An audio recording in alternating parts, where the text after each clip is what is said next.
Salut à tous, c'est Valentin. Aujourd'hui on se retrouve pour la toute première minute actu de la chaîne. C'est parti.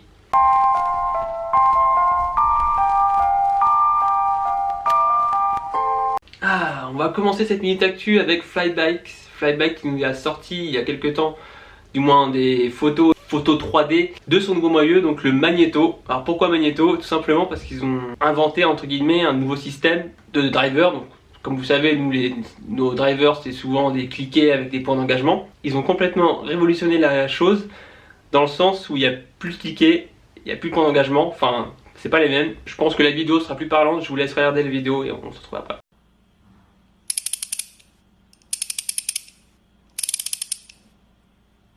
Bon voilà, ça n'a pas le son d'un Profile Elite ou d'un Colony Waps, mais il faut avouer que le système est plutôt ingénieux. Ça fait 10 ans, voilà, ça fait depuis 2007 ou 2008 ou 2009 même qu'ils travaillent dessus, donc niveau fiabilité je pense qu'il n'y a pas grand chose à prouver. Il faut savoir que contrairement à la majorité des pièces qui sont faites donc pour le BMX ou que ce soit cadre, n'importe quoi, qui sont faites normalement à Taïwan, là Flybike a choisi de les produire en Europe, donc ils n'ont pas précisé quel pays c'était, mais c'est européen. Initialement prévu pour juillet ou août, ils ont pris un peu de retard, notamment voilà, vu que c'est une plus petite usine. Il est tout de même prévu pour le mois d'octobre, donc pour début octobre, donc si tu le souhaites, tu peux déjà le précommander via ton shop préféré, hein, donc je te laisse choisir ton shop. Donc, il sera bien entendu disponible avec des guards ou non. J'ai pas eu l'information comme quoi il était réversible, donc switchable pour passer de droite ou à gauche. Alors si c'est pas switchable, je pense que Flybike a prévu une version à droite et une version gauche.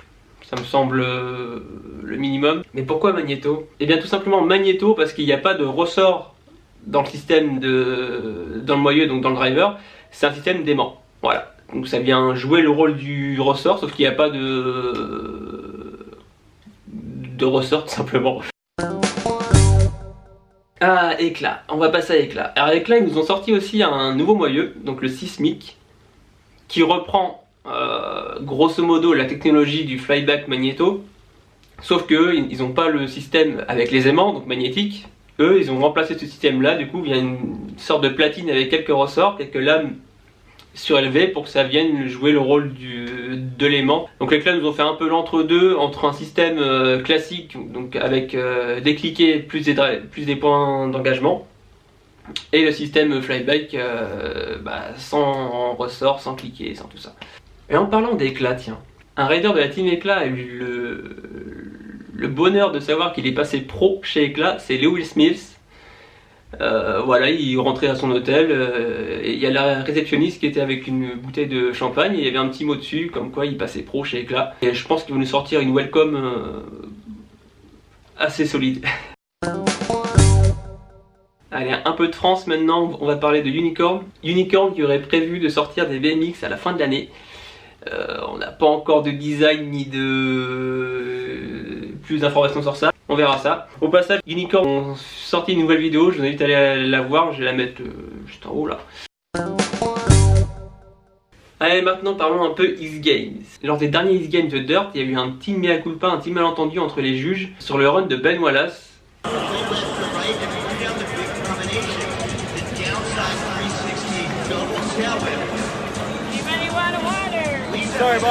Et là en fait il y a eu un petit malentendu sur son Lastrix. Enfin comme quoi certains juges auraient vu un 3-6 triple downside whip et d'autres un 3-6 double downside whip.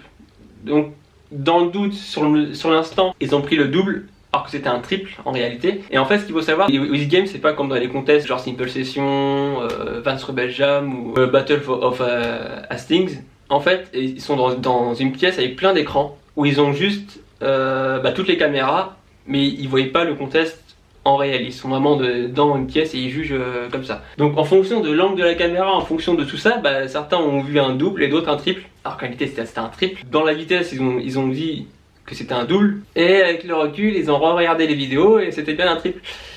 Donc malheureusement vu qu'ils ont compté un double, il était classé 7ème et il a dû, je pense, pousser une petite gueulante quand même. Mais le principal c'est qu'ils ont quand même avoué leur erreur, ils ont quand même admis que c'était un un triple, heureusement. Toutefois, ça ne modifie pas son classement, quoi. Il reste 7ème, mais ils lui ont quand même donné une compensation financière et grosso modo, s'il était compté vraiment comme un triple et non comme un double, il aurait été classé 5ème.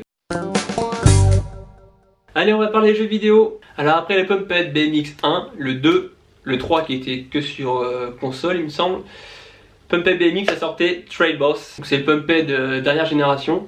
Pour passer l'hiver, hein, lors des journées pluvieuses où on ne peut pas rouler, on peut rouler sur Trail Boss.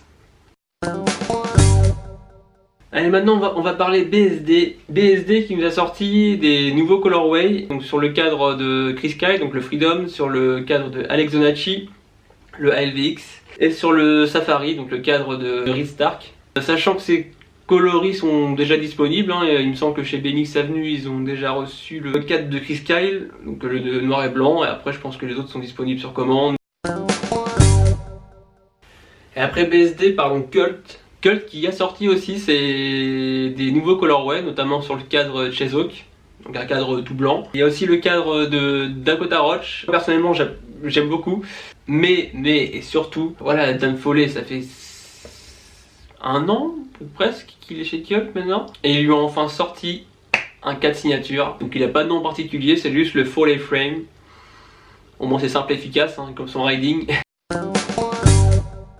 Ah ça y est, c'est temps mérité pour lui.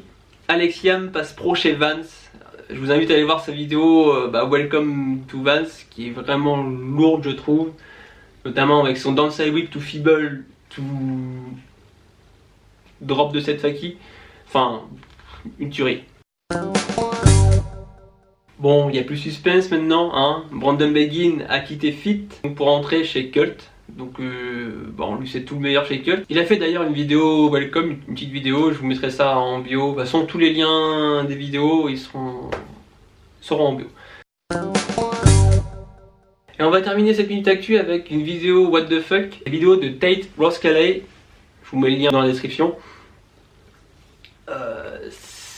C'est la vidéo what the fuck quoi, c'est pas du riding street classique, c'est pas du riding, enfin c'est super original. Voilà, donc c'est tout pour cette minute actu. Bon, il y a peut-être des actualités dont vous étiez déjà au courant. Voilà, c'est la première minute actu, les prochaines seront plus rodées, plus dans l'actu du coup.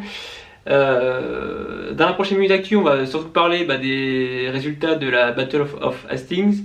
Il y a aussi la Nora Cup, dont vous pouvez encore voter pour vos riders préférés. Je vous mets le lien aussi dans la description. La Nora Cup, en gros, il y a un choix des lecteurs, ils appellent ça, donc le choix du public. Donc vous choisissez votre rider que vous préférez. Et puis après, c'est par catégorie. Donc il y a le Street Rider de l'année, il y a la vidéo de l'année, il y a le rider de transition. Donc c'est plutôt des personnes qui font du parc et du bol de l'année, tout ça. Donc je vous invite à aller voter.